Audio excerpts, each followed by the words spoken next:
Hey everybody, welcome back to our channel, Kono Pro. It's been a while since I've posted a video, so I wanted to do a really cool one for you. So this video is going to be us building a hidden closet door.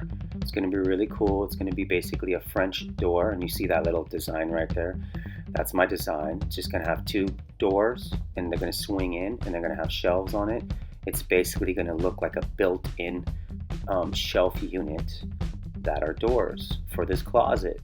So stay tuned this video. We're going to be going through a couple tips throughout the video. Basically each time I do a little walkthrough and point out some stuff.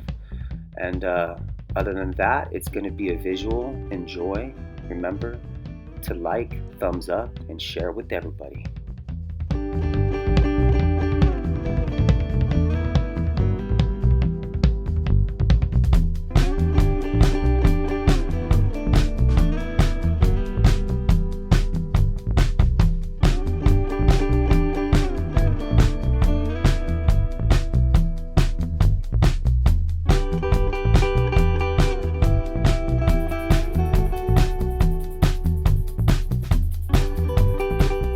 That is my custom jamb that I built right there, and I primered each side that's going to touch the rough framing, and I also primed the rough framing. And that way, if there's any acclimation going on between them two, they stay pretty secure. They don't start to crack and dry and split by doing that. Now I'm installing my jamb.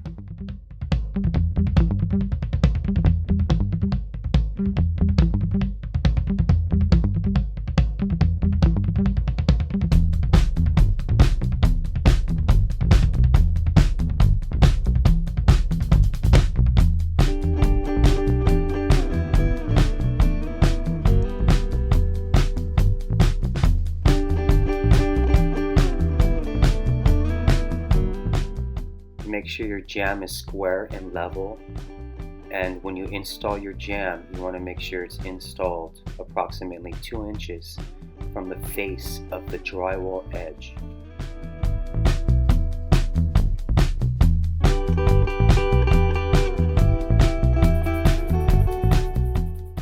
Each door is 8 foot tall by 23 inches wide.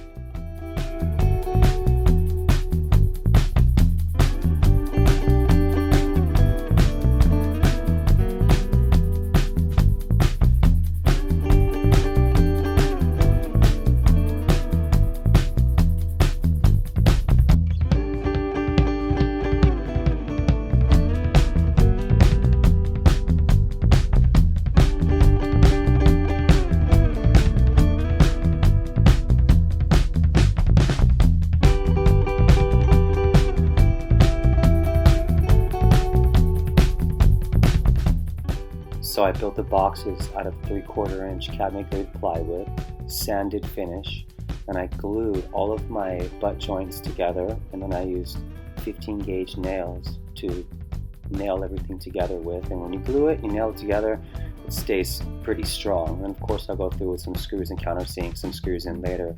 But now I'm going to trim it out with some select pine. This is all going to be painted, so we're using all paint grade material. And of course we're using glue, and we're locking everything down with nails.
Now we're using the same 3/4 inch cabinet grade sanded plywood, and we written them down to the size we needed. Basically, it's going to be set in between the plywood, and you want to leave enough reveal on the plywood so your finished select pine goes flush with that outside edge of plywood, and then the other piece of trim is going to sit underneath that first piece of select pine, that 1x3 right there. And by doing that, it'll keep everything square and lock it in really strong. So now what I'm doing is I'm transferring over my measurements from one door to the other door so they're the exact same measurements. And then I'm prepping the bottoms, because these are the bottoms. I like to sand them and prep them and give them a primer, because when I hang them and I paint them later, not to the very end, I don't take them off and paint the bottom of them. And sometimes if there's any kind of moisture or whatever, if you don't prime the bottoms, it can wake up and acclimate. So here I am building the inner frame now. So you see this is my jamb, the inner jamb. See, that's that 2-inch basically setback from the face of the drywall. And that's how you're going to hide your seam. And you'll see later what I mean by that. But you see this right here, I have some select pine, some finger jointed pre-primed pine, and I'm going to use that to double up this jamb on the inside. And then I'm going to use some brackets in a little while, you'll see, and that's going to lock that in really good too, because I have these doors are going to be heavy. They're going to have stuff on them, possibly towels or whatever, and when they swing open all the way, I want them to be able to hold all the weight. And that's also why I'm going to be using 5 hinges. But I wanted to make this jamb a really beefed up strong jamb, so that's why I put that inner jamb. I'm going to wrap it around the whole thing, nail it in, glue it in, and then lock some really heavy duty brackets into the stud.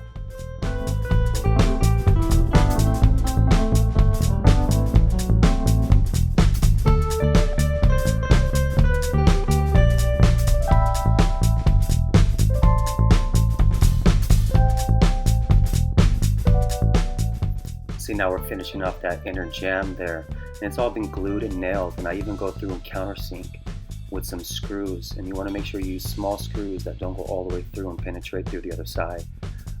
And then you want to make sure they're countersink so you can put some wood putty. Now we're going to start finishing off our cabinets. Basically, our cabinets are going to be the door panels. And these cabinets, what I like to do is, of course, I'll level back on the back of the shelves, and then I nail off the back of the shelves, and later on I do countersink them. And now I'm going to place all my hinges. And I did have my hinge jig, but it broke on me on another project, and I didn't get the new one in order yet in time. So I'm going to go ahead and go old school with it, and I'm going to bring the hinges and just basically miter them in with a chisel and hammer. Do it old school. And we're going to hang it. Stay tuned.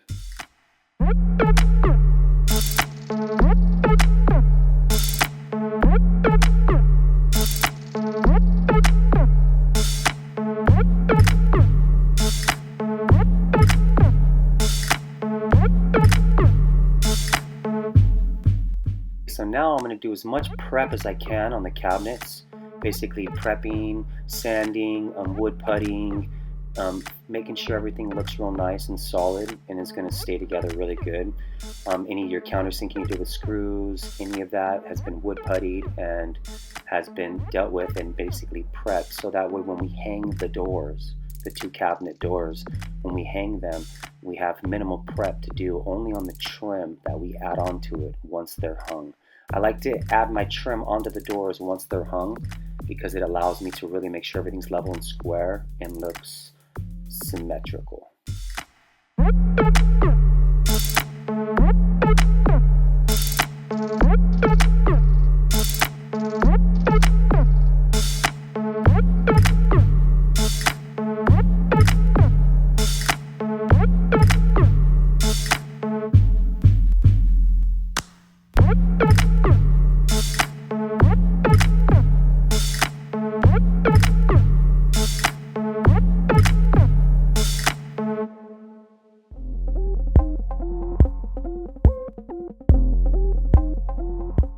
Those are the brackets I was referring to earlier, and those give support to the inside jamb to help it have minimal movement and much more strength.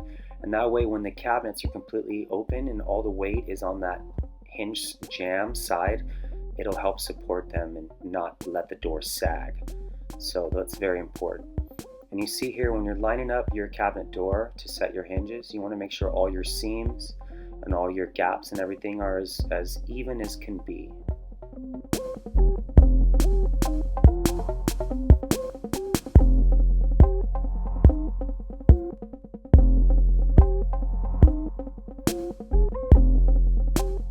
You see, you just basically set your cabinet door right next to the jamb, and you line up your hinges where they want to be, and then you trace them, and then you can either take a jig and you can match the jig and you can adjust it to those hinges right there and then lock it onto your jamb, and you can use a router and you can router out everything. But like I said, my jig was broken, so I had to go ahead and go old school with it and do a chisel with a hammer technique, and that way you can countersink all your hinges so they're all flush mounted in there on the jamb.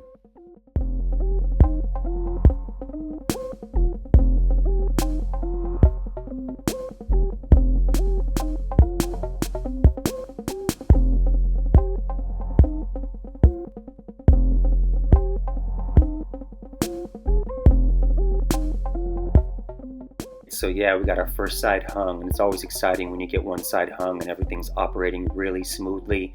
There's no movement in the jamb, everything seems really strong and sturdy. So then you move forward with your next piece. So I went ahead and hung my right side, and then now what I'm going to do is I'm going to trim it out. Let's see what I was just basically pointing out. See that reveal there on the drywall? We're going to cover the gap that's going to be there after the doors are done. There'll be a gap, and you're going to use some drywall edge there to cover that gap. And you'll see how that's done at the end as well. But see how the doors look completely open? You can open the doors up completely all the way, and then you have full access all the way into your closet. And you can also leave them wide open and incorporate the doors into the design of the shelves that you have inside the closet. So that way when you open them, they can click into something that's there ready to receive, so it sort of locks it in place. And then you can leave them open if you want all the time, or you can shut them, whatever you'd like to do. That's what's really cool about this design.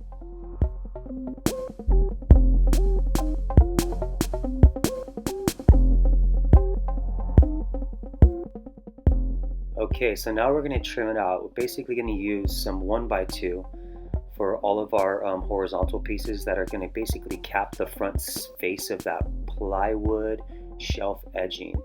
Okay, and then it's going to give it a little lip too. That's that little line was that I showed you, so that's why I know where the top of the plywood goes on that little 1x. So that way there's a little lip, so if there's stuff in there and when you're moving the cabinets back and forth, it doesn't slide off the shelf.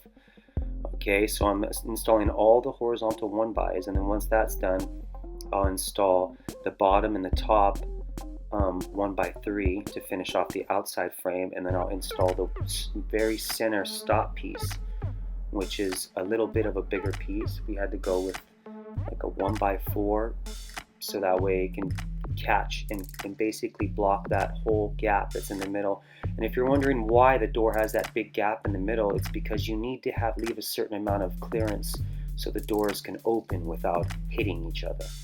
Okay, so that's why that gap has to be there in the center. And the reason why we put that vertical piece right there is basically that's what makes it look like a built-in cabinet, like it's one door, or built-in solid unit. You see how it looks like one built-in solid unit, but then the left side can swing in and then the right side can swing in. So you see it's starting to look like a built-in cabinet, but then they're movable doors. We got the left side and then the right side. So that vertical center piece, it has been a couple weeks since I built that, but it may be a 1x5 that I ripped down to give me the exact size that I needed for that vertical center piece. And you see how nice it looks and how much space you have going in. You have the whole area to be able to walk all the way through. And let's say you have a 4-inch dead space behind that cabinet, or it leans against that wall when it's open. You can put a little shelving area back there for your ties, or for belts and hooks and things like that, so that way you don't lose that space. And you see how the gap is all around the edge. Now we're going to block that with some drywall. And you see here I had to do a little 45-degree cut. It might be more like a 35-degree cut, But the reason why we do that is so that way when they're closed, if you don't pull the right panel forward a little bit and then push on the left, it'll stay locked together. So if you push on that center piece and you basically pushed on that white center piece, it wouldn't even open up. So you see here's our drywall edge. So basically what we did is we just put a little piece of J channel right there, and then we put a piece of 1/2 inch drywall to make sure it's going to cover that gap, so when the door shuts you won't see the gap. And then we just put a piece of corner bead on the edge, and you'll see right now when I swing it shut, watch the gap disappear. See the gap? Now it's going to be gone. So when you're looking at it directly face forward, you don't see any gap, any seam where the door is. That's how you hide the seams to make it look like a built-in.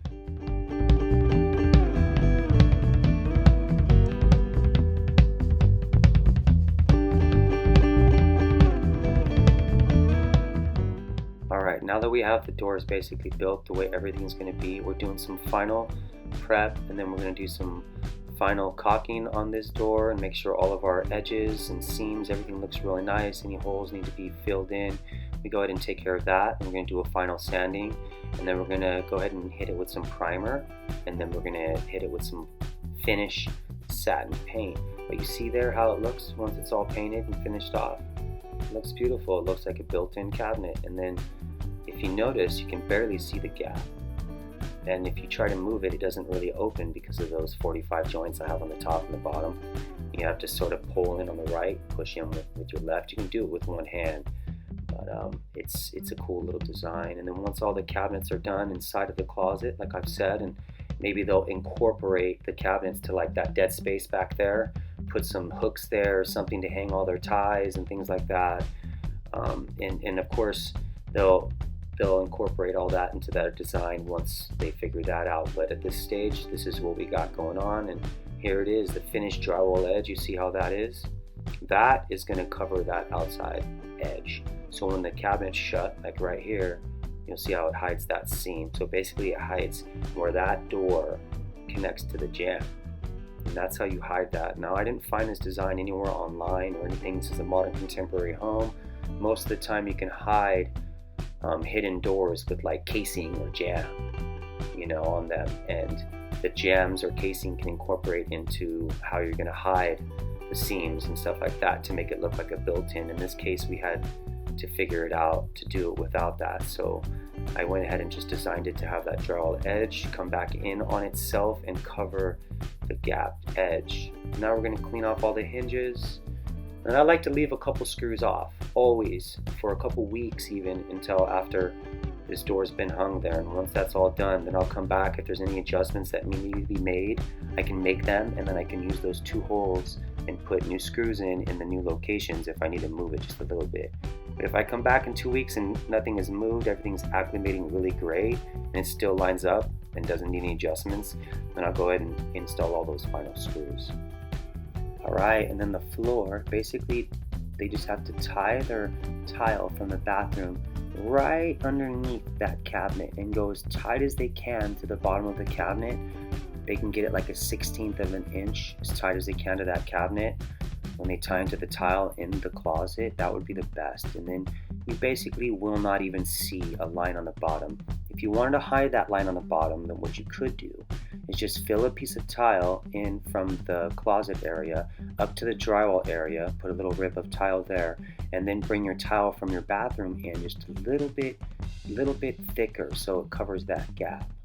Also, if you don't notice right there a minute ago when I had the cabinet door shut, I was making hand movements like I would put like a lock, and that's what we're going to do. We're going to put like a latch in there, 2 of them, so that way if you're ever in there and you would like to lock the doors while you're in there, and you can latch it shut, and maybe someone will be inside your house and don't know you're in there, then you can do that as well with this door. Okay, that's it for this video. Hope you enjoyed it. Remember to subscribe and like, leave a comment if you'd want, and share us on your social media. Kono Pro out. Peace.